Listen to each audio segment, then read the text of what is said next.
So I go to the court because the Public Utility Commission tells me they don't have any authority to grant injunctive relief in order to make the corporation follow their rules.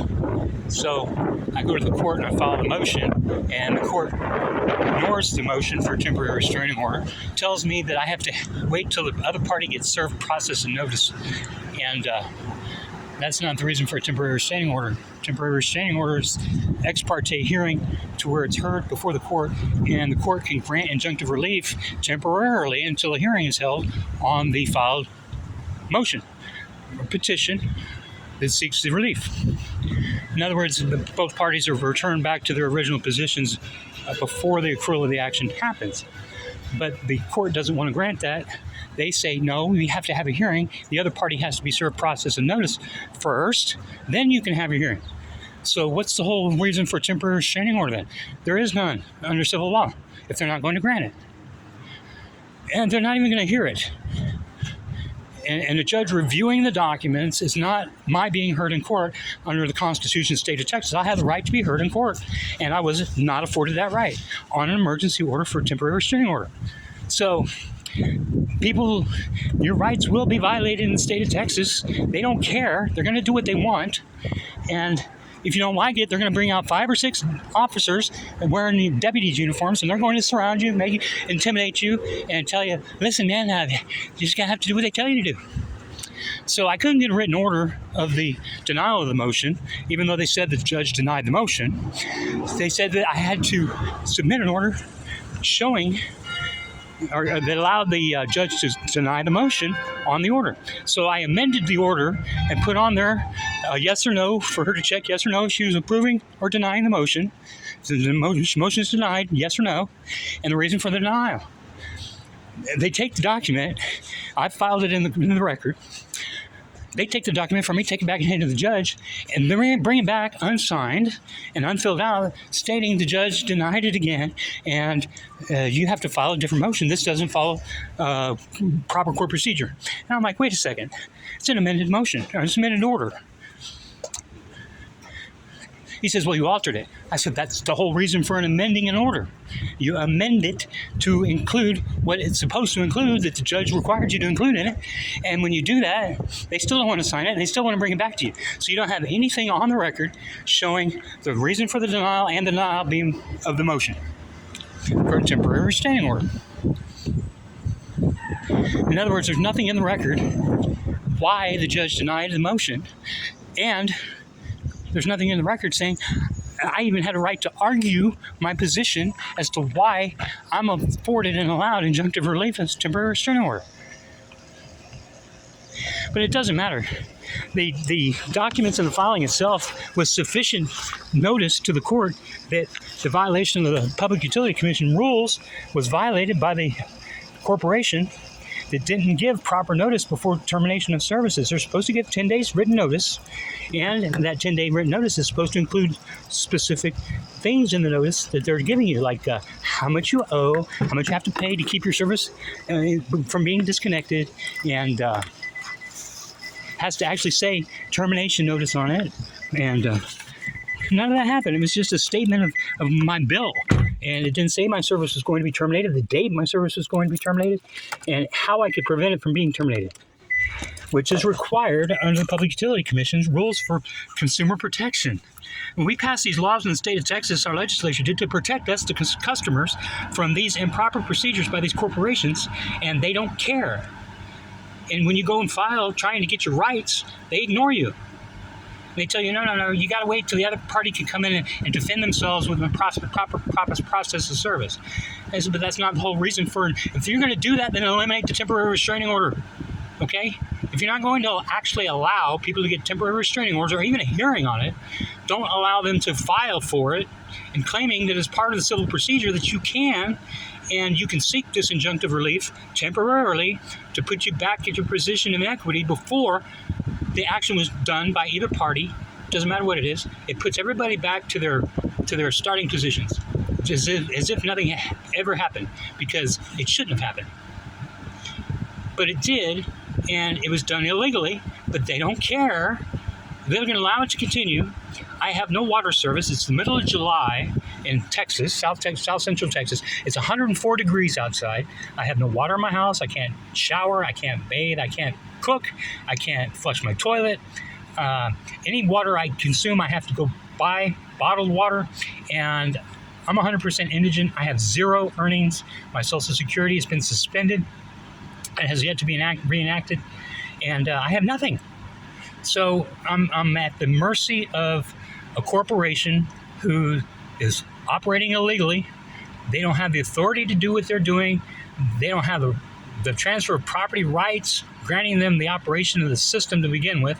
All they have is transfer the real property, the land itself, and that didn't include the easements, the water system, the pumps, the tanks, the pipes, all of the maintenance equipment, the easements everything's on, and the streets.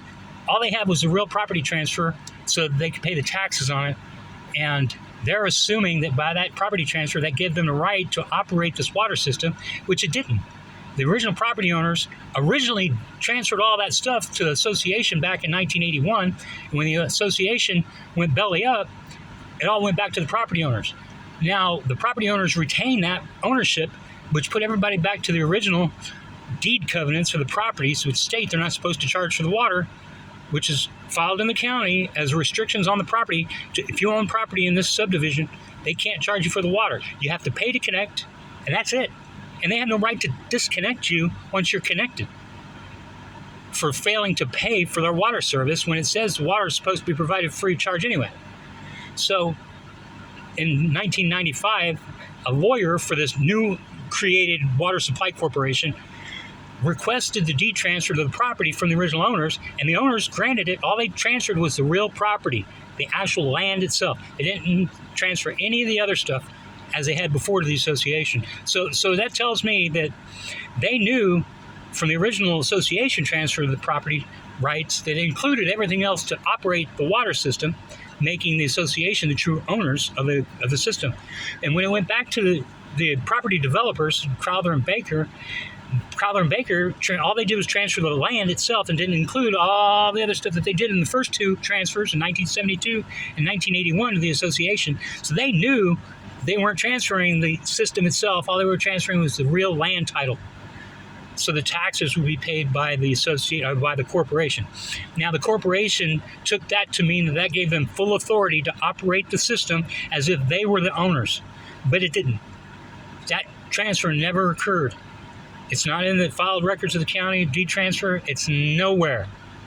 So the actual ownership of the equipment still belongs to the property developers, Crowther and Baker, along with the streets. And the streets, the county's been taxing the corporation for the streets, and they've been paying it. And I told them back in 2012, when I investigated this to begin with, the streets were never transferred along with all the equipment. I was the treasurer of the corporation at the time, and I told them, I said, look, you guys don't own this stuff. Why are you paying for it? Why are you paying for the taxes? Now, the property to the well, you have to pay that tax. But the streets, no. That's Crowther and Baker. And I told the county, I said, don't send me, the treasurer, the bill for the tax on it, because I'm not going to pay it because we don't own it. It was never given to us. The only thing that was given to us was the real land to the lot 15. That was it. So they knew, the corporation knows that they don't own this stuff, but they've been operating as if they did own it. And that's fraud. I'm sorry, I'm plain and simple, because I discovered this back in 2012, informed them of it, and when they continued to operate the way they were doing it, I resigned and I was no longer the treasurer. I quit because I couldn't honestly keep charging people each month and then telling them they got a late bill and then shutting them off for the water when I had no right to be charging them for the water to begin with.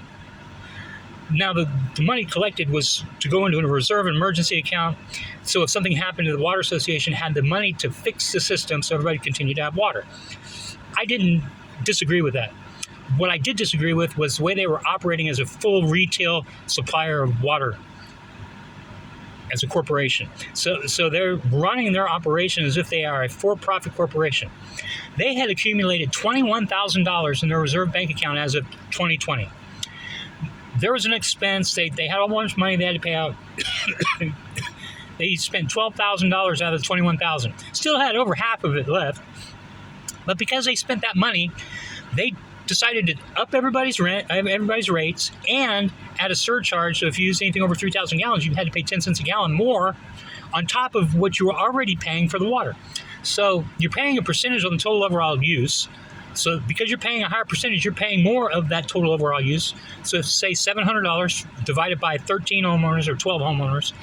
Because you use so much gallons, you're paying a large portion of the percentage of that $700.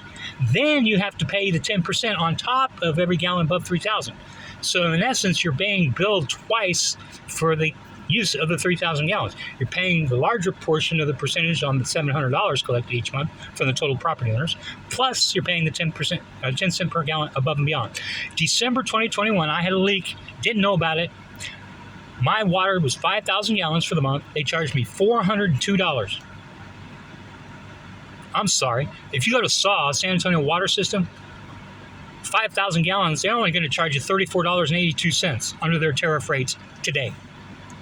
So, me being billed $400, I'm sorry, I'm not going to pay it. When they were billing me over $100, I wasn't going to pay it. My bill January 2020 was $20, and I used 1,200 gallons. $20, 1,200 gallons. Okay? So, if I use 5,000 gallons at 5 times 20, it's $100, not $400. I'm sorry. It's too much. So, they're trying to recover the money that was lost, or they're trying to recover the money that was spent, which was our money to begin with for an emergency, that was spent in an emergency.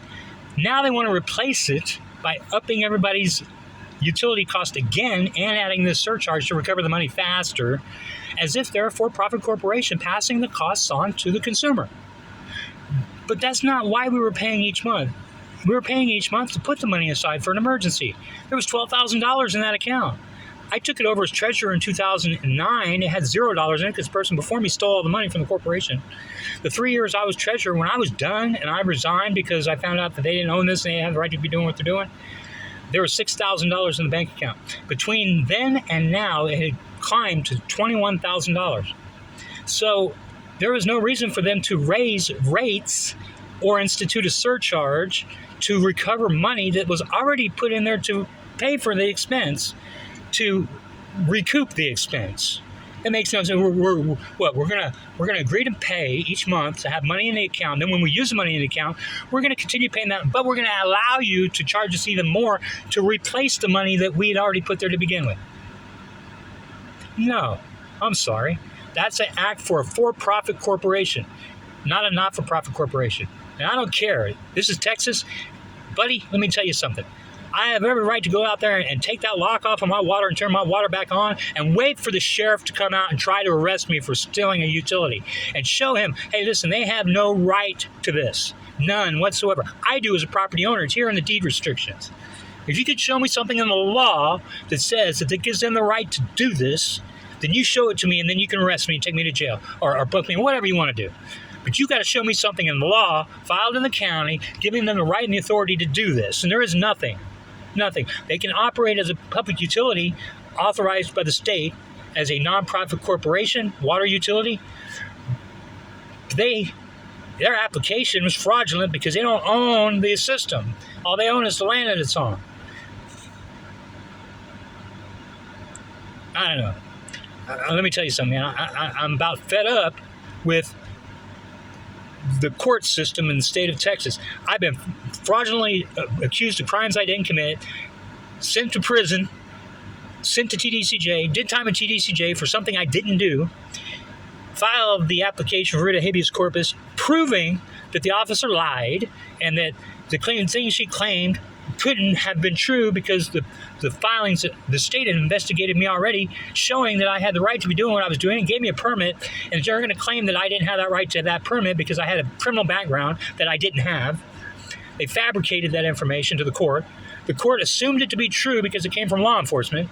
And then, after it's proven that it's not true because the Secretary of State wouldn't have granted me a permit to operate what I was doing if I had a criminal background, then they already know that I didn't have a criminal background, but they're claiming I did so they can convict me. It's all bullshit, okay? It's all fabricated bullshit. And then when you come into court and you try to get real action on something that's being done against you improperly, illegally by a nonprofit corporation authorized by the state who's acting, they're not even operating correctly. They're supposed to have 3 officers. They only got 2. The president resigned May 23rd. They have yet to appoint a new one. So everything I sent goes to 2 officers on their emails, doesn't go to 3.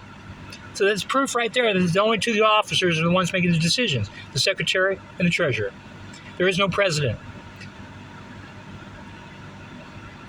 But it's a requirement of the state statute that in order for them to be a nonprofit corporation, they have to have 3 officers all times, and they don't. So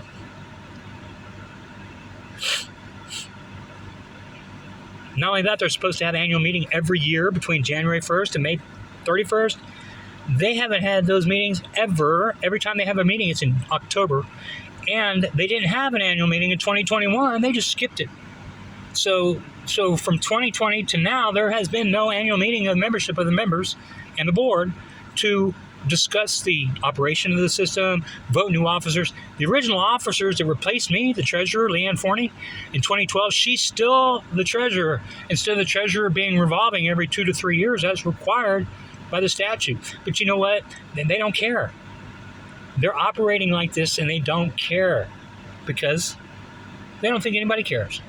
Who's going to enforce it? You come to court and try to get enforcement on it, they shut you down. They say no. You let the other party get service process, and then you come into court and we'll have a hearing and we'll discuss it then. So the other party can defend themselves. They have no defense. And that's in my motion. It's ludicrous. It's amazing that in Texas in 2022, things like this are allowed to happen. I'm a real person. I have real life necessities. It requires food and water to survive on this planet. And when they terminate your right to water access on your property and you have nowhere else you can get it from, they are, in essence, making it to where you can possibly die. And they don't care. Okay? So if I have no water and it's a requirement to survive, if something happens and I die, are they liable for it? Oh, yeah, great, but I'm already dead then, so who cares, right? Yeah. That's the way it is. You see, when you're talking about a necessity in life, food and water, those 2 things they shouldn't have any capability of interfering with unless it's proven beyond a reasonable doubt that either you've stolen it from them or you have no right to receive it any longer because you forfeited that right. They can't arbitrarily take it from you without doing what they're required to do to terminate it.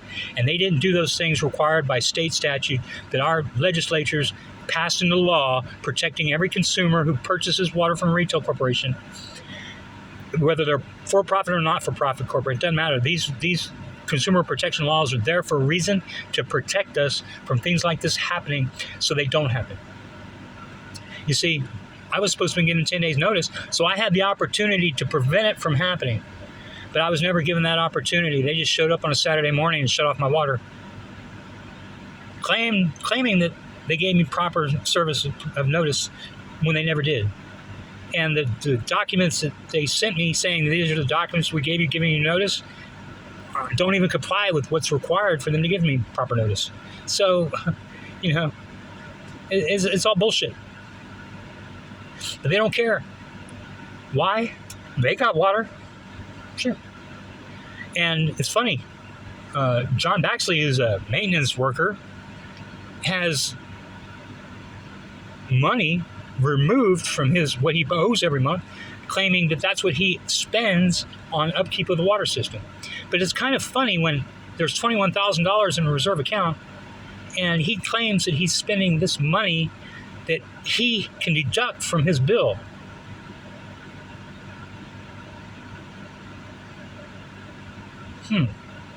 Interesting. He's supposed to spend the association's money. They're supposed to give invoices and track the spendings, not allow a member who's maintaining the system to submit this is how much he spent out of his pocket, allowing him to reduce his water bill every month. I don't agree with that.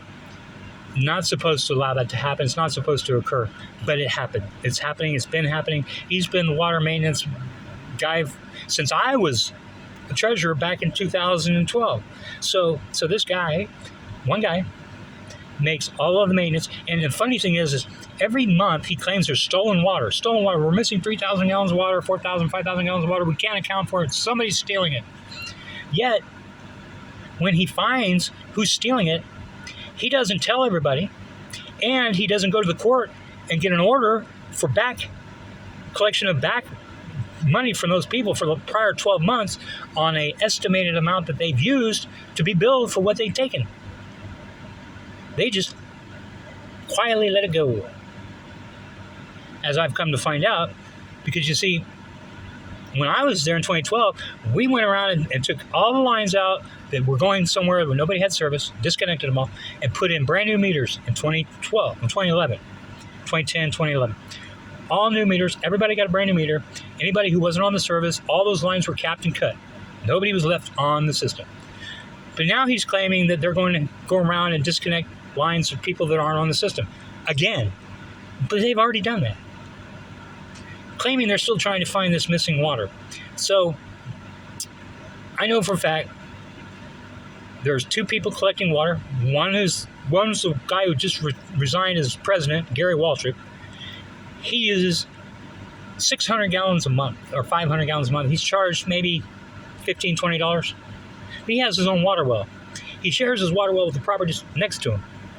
Why is he purchasing water from us every month if he's got his own well? And his own well produces more than what he uses, supposedly. So why is he have a consumption from the Water Association? Why does he have a bill? Why is he even connected? I understand he can stay connected, but if you're using it, why are you using it when you have your own well? I didn't. I had my own well and I was connected. I didn't use it. I didn't have to use it until my system broke.